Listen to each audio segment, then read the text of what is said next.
नमस्कार, आप देख रहे हैं न्यूज़ 24। मैं हूं विप्तेश माथुर। हैदराबाद लोकसभा सीट का चुनाव भी वहां की बिरयानी की तरह तीखा और मसालेदार नजर आ रहा है। इस सीट पर ओवैसी 5वीं बार मैदान में हैं और उनके सामने बीजेपी की माधवी लता हैं। दूसरी तरफ ओवैसी इन दिनों नवनीत राणा की वजह से भी सुर्खियों में है, जिससे हैदराबाद की सियासी फाइट काफी दिलचस्प नजर आ रही है। देखिए न्यूज़ 24 संवाददाता केजे श्रीवत्सन की एक खास रिपोर्ट। इस वक्त मैं हैदराबाद में मौजूद हूं और हैदराबाद में लोकसभा का चुनाव सबसे ज्यादा सुर्खियों में है, क्योंकि यहां पर राष्ट्रवाद की बात बीजेपी लगातार उठाती हुई आ रही है। बीजेपी का कहना है हैदराबाद का नाम बदलकर वह भाग्यनगर रख देगी। भाग्यनगर इस हिसाब से क्योंकि चार मीनार के ठीक नीचे भाग्य लक्ष्मी का मंदिर भी बना हुआ है। किस तरह का चुनावी माहौल है, यहाँ की जनता क्या सोचती है, हम आपसे बात करके बताते हैं। पहले तो ये बताइए सर, आप हैदराबाद के रहने वाले हैं? हैदराबाद का हूँ सर। कितने साल से?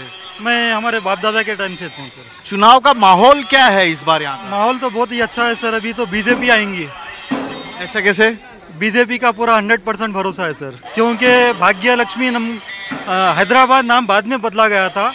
पहले भाग्य लक्ष्मी मंदिर के नाम पे फेमस था सर। बात को लगता है नाम बदल देना चाहिए। हाँ, नाम तो बदलना ही चाहिए सर। 100%। आप तो पूजा भी करके आई है भाग्य लक्ष्मी? पूजा भी करके आए सर। तो चुनाव का आप इंटरेस्ट है? कुछ नेता लोग जो बोलते हैं उसमें? नहीं, मोदी सरकार से आएगा बीजेपी। क्यों ऐसा बोल रही है, कोई वजह? ऑलरेडी बीजेपी से बहुत कुछ डेवलपमेंट हुआ, इसलिए कॉन्फिडेंस के संकट बीजेपी, फिर मोदी आएगा। लेकिन आप जहां ये खड़ी हैं, ये इलाका तो ओवैसी साहब का है, यहाँ से हमेशा 40 साल से चुनाव जीतता है। वो तो है, अभी तो मगर वो अभी नहीं हो सकता सर ऐसा, क्योंकि डेवलपमेंट क्या करे बताइए। डेवलपमेंट भी तो होना चाहिए ना सर। साहब बात इलाके का नहीं रहता साहब, वोट डालने वाले हमें, जिताने वाले हमें, पब्लिक में रहना क्या इलाका किसका है क्या नहीं, बात इलाके का नहीं डेवलपमेंट का है।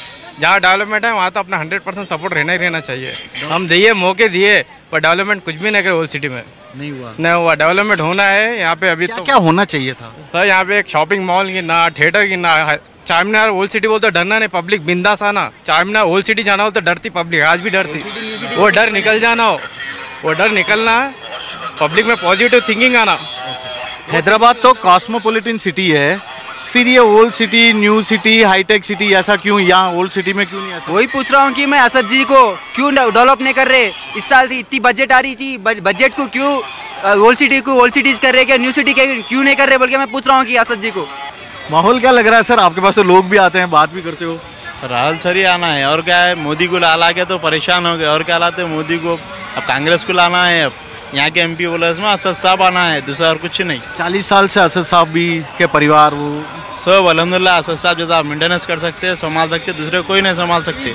जो नेता लोग आए थे, अब यहाँ एक नवनीत राणा आई थी, उसने बोला 5 मिनट दे दो मेरे को। वो सही ठीक है क्या ये सब? वो बोलते भाड़का भाषा ना तो चलते रहते, वो तो खैर छोड़ दो, वो तो जिसकी खुशी के हिसाब से बोल लेते हैं उन लोग। अच्छा, खुशी है। हाँ, उनकी खुशी के ऐसे ना बोले थे कुछ भी। लेकिन इससे आपकी गंगा जमुनी तहजीब खराब नहीं होगी जो मिलकर रह रहे हो हैदराबाद? हो जाती, इन लोगों की वजह से खराब हो जाती। इन लोग जो बोलते ना भाड़का लोगों के, हाँ, जो भाड़का भाषण करते ना इन लोग, ये इसलिए पूरा खराब हो जाता है। इलेक्शन का क्या माहौल है? इलेक्शन का तो अभी तो फिलहाल तो बहुत टाइट पोजीशन है। किस के बीच में? माधवी लता और ओवैसी साहब? जी हाँ। भारी कौन है इनमें दोनों में? यहाँ पे भारी तो अभी अपना असद साहब और अकबर साहब दोनों आएंगे इस बार, इंशाल्लाह दोनों तो आएंगे इस बार। ओवैसी साहब ने काम वाम कराया इस इलाके में कभी? नहीं, इधर तो कुछ नहीं करा कुछ भी नहीं। जो नेता बाहर से आते हैं या कहीं से भी आते हैं नेता, वो उल्टा सीधा बोल के जाते हैं, आपकी तहजीब को असर पड़ता है आपके दिलो दिमाग को उस चीज पे? अपन वो आते बोलते चले आते, एक कान से सुनते एक कान से छोड़ देते बस। वो हाँ, बात जने क्या है, वो एक साथ उनके जो रहते ग्रुप के लगा हाँ में हाँ मिलाते रहते, मगर हमको हाँ में हाँ मिलाने की जरूरत ही नहीं है। एक कान से सुनते। धंधा पानी कैसे चल रहा है आप लोगों का? जो टूरिस्ट सब आ रहे हैं अभी या थोड़ा कम है? नहीं आ रहे अभी क्या है, उतना नहीं आ रही अल्हम्दुलिल्लाह, फिर भी थोड़ा बहुत कर लेके जाते कमाई। हैदराबाद की लड़ाई रोचक हो सकती है। असदुद्दीन ओवैसी हमारे साथ है। माहौल किस तरह से देख रहे हैं इस बार चुनाव का, क्योंकि बीजेपी ने अपनी पूरी ताकत इस बार फिर से लगा दी है? नहीं, चुनाव का माहौल है तो हम भी अपनी कोशिश कर रहे हैं, दूसरे भी कर रहे हैं। 5 साल की हमारी मेहनत है, हमारे पार्टी के मेंबर्स का काम है, जनता की मोहब्बत, उनका एतमाद, सब हमारे साथ है। इंशाल्लाह पहले से ज़्यादा हमको कामयाबी मिलेगी। लेकिन नवनीत राणा के ने जिस तरह से बयान दिया था, तो बड़ा अफसोसनाक बात है कि बीजेपी की तरफ से एक उनके लीडर हैं और कह रहे हैं कि 26 सेकंड हम कर देंगे। तो हमने कहा है कि ठीक है, आप जगह बता दीजिए, मोदी जी से पूछकर कहाँ पे आना चाहिए, हम अपने पूरे परिवार को लाते हैं, क्या करना है कर लीजिए। अगर आपके दिल को इत्मीनान मिलता है हमको ख़त्म करने से तो चलिए, हम तैयार हैं, कर दीजिए। क्या भाई बताइए तो सही, अब जो बोल रहे हैं तो मुकाम बता दीजिए, वक्त बता दीजिए, देखते हैं हम।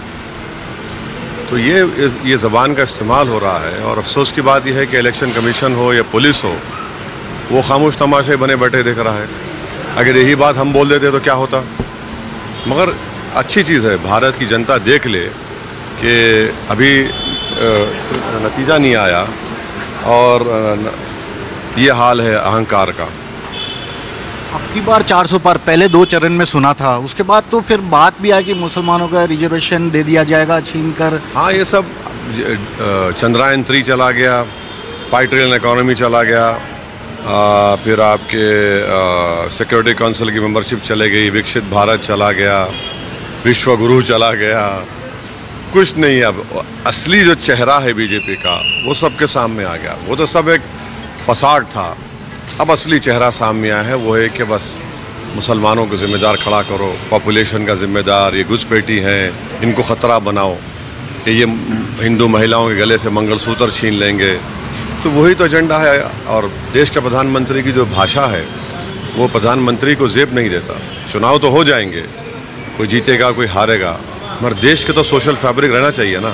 लेकिन कल एक रिपोर्ट आई है जिसमें कहा गया मुसलमानों की आबादी बढ़ गई है। कि वो जो मोहतरमा है वो गवर्नर तमिलनाडु की साहबजादी हैं और उनका ये बोलना कि वो जो बात कर रहे हैं बिल्कुल गलत है। डिकेडल पॉपुलेशन, डिकेडल ग्रोथ में गिरा है मुसलमानों का, नंबर 1। जो उसके बाद का डेटा है जो नेशनल फैमिली हेल्थ सर्वे 2019-21 का है, उसमें TFR रेट सबसे ज़्यादा किसी का गिरा है रिलीजन वाइज तो मुसलमान महिलाओं का गिरा है। क्यों इतना झूठ बोल रहे हैं, क्यों इतना झूठ बोल रहे हैं भाई? आप इसको टीवी पे डिबेट करा दिए, दूरदर्शन पर, दूसरे चैनलों पर। सवाल ये है कि आप 14-17 करोड़ आवाम को आप एक ख़तरा बता रहे हैं। क्यों बता रहे हैं भाई? क्या प्रधानमंत्री उन लोगों के नहीं है क्या भाई? आप तो देश के रूलिंग पार्टी है ना, इस देश में सब लोग हैं, आप उनको ख़तरा बता रहे हैं। कभी भी पॉपुलेशन मुसलमानों का हिंदू धर्म से बढ़ेगा नहीं। सब बकवास बात कर रहे हैं। प्रधानमंत्री मोदी कह रहे हैं कि हैदराबाद को कांग्रेस और BRS ने लीज पर दे दिया हमको। कितनी तौहीन है हैदराबाद के अवाम की। हम क्या कोई बैल बकरी हैं? सिटीजन है ना हम लोग, लीज पर दे दिए। क्या जबान है प्रधानमंत्री की? लीज पर कैसा देते भाई? जनता है, वोट डालती है, हमारे खिलाफ भी वोट डालती है। लीज पर तो प्रधानमंत्री दे दिए पूरे एयरपोर्ट, पोर्ट्स। लीज पर तो प्रधानमंत्री दे दिए। आपको जानकर हैरत होगी कि भारत के 23 लोगों के पास इतनी दौलत है जो भारत के 70 करोड़ जनता की दौलत मिला ली भी जाए तब भी 23 लोगों को इतनी दौलत है। अपोजिशन के पास आ रहा है वो ट्रक भर के। हाँ, अच्छा, अबे आप क्या कर रहे हैं फिर? आप फिर प्रियंका वाड्रा आकर बोलती है कि हम बी टीम हैं। कोई ये बीजेपी के एक सांसद बोलते हैं कि 15 सेकंड दे दो। फिर बीजेपी कैंडिडेट बोलती है कि हम कोर्ट देना पाकिस्तान कोर्ट देने के बराबर है। हैदराबाद है, देश का अटूट हिस्सा है। यहाँ ये दिल है भारत का और यहाँ की जनता को आप बदनाम कर रहे हैं जिसमें हर समाज के लोग हैं। यही तो हैदराबाद की खूबसूरती है।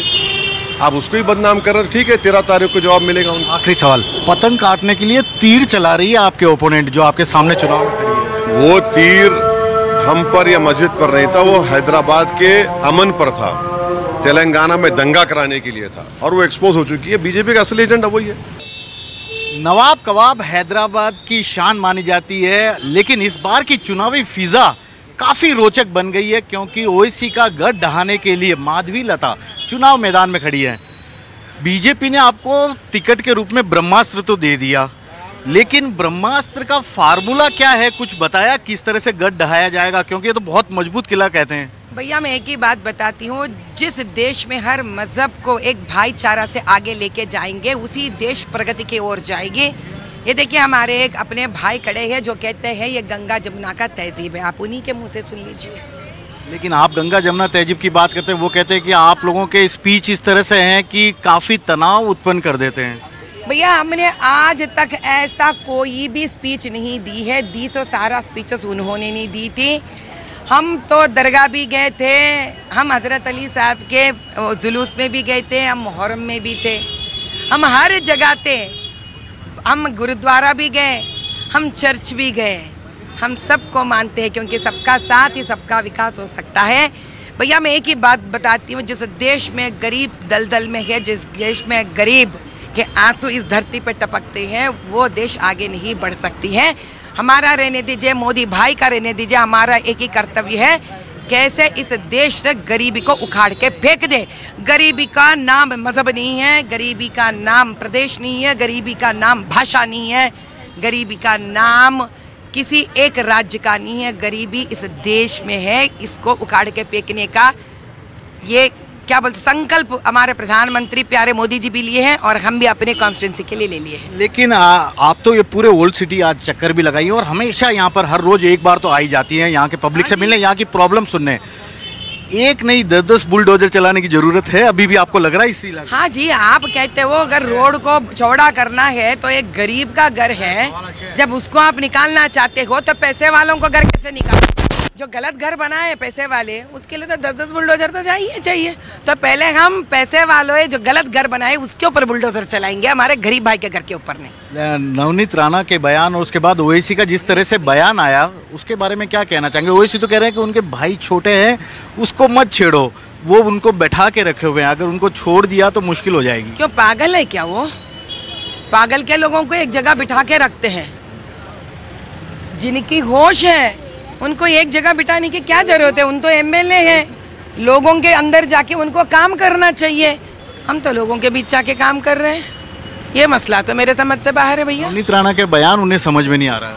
नवनीत राणा जी का बयान ये था कि 15 मिनट की चुटकी मारकर अब जो भड़काऊ भाषण लोगों को दे रहे हैं, देश में कत्ल करने के लिए नौजवानों को, नवनीत राणा जी कह रही है भैया इतनी की जरूरत क्या है, 15 सेकंड ले ले, हर नौजवान वोट डालेगा तो ये देश सबका साथ सबका विकास से विकसित भारत बनेगा। आप रिस्पांस बताइए, क्योंकि आप देखिए जिस इलाके में घूम रही हैं वो गढ़ तो ओवैसी साहब का, ये तो आप भी मानती है था। मैं नहीं मानती हूँ, ये गढ़ हमारे प्रजा का है, किसी बाप का जागीर नहीं है। कल को जब हम जीत जाते हैं तब भी हमारा गढ़ नहीं है, तब भी प्रजा का गढ़ है। ये इनका हक है, हमारा दादा परदादा नहीं दिए हमको कोई गढ़। हम गरीब से आए, हम मजदूरी करके बड़े हुए हैं। ये देश किसी एक का गढ़ कभी भी नहीं है, ये हम दिखा कर रहेंगे। ये प्रजा का गढ़ है, ये प्रजा का गढ़ ही रहेगा। मेडिकल कॉलेज चलाते हैं वो तो क्या फ्री में चला रहे? थोड़ी डोनेशंस लेके चला रहे मेडिकल कॉलेज। भैया मैं एक बात बताती हूँ, एक सोशल वर्कर को ये कहने में अच्छा दिखता है कि मैं एक अस्पताल चलाता हूँ, मैं एक मेडिकल कॉलेज चलाता हूँ। एक राजनीतिज्ञ जो लोगों से चुने हुए हैं उनको ये कहना चाहिए उन्होंने कितने गवर्नमेंट कॉलेजेस बनवाए, कितने गवर्नमेंट हॉस्पिटल्स बनवाए, कितनी बसें चलाई, क्योंकि धूप में तो आपको ही बस का इंतजार करना पड़ा। अरे छत तक नहीं है भैया, बस स्टॉप्स तक नहीं है, लोग धूप में मरते हैं, बारिश में भीगते हैं यहाँ पे लोग।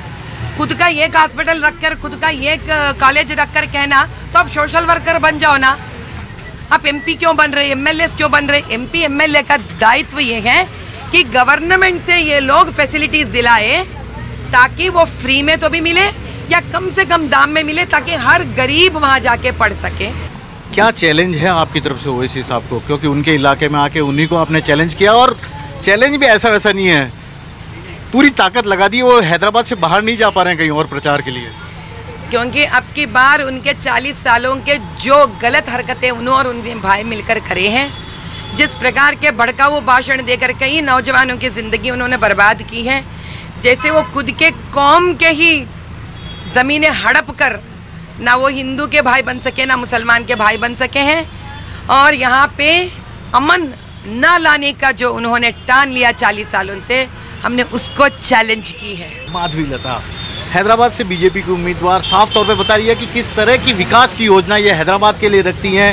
वो इसी के गढ़ को ढहाने के लिए इनके पास क्या फार्मूला है, क्या प्लान है और क्या क्या चीज़ पिछले 40 सालों में हैदराबाद में नहीं बदली, जो कि ये फील करते हुए सुधार की बात कह रही हैं।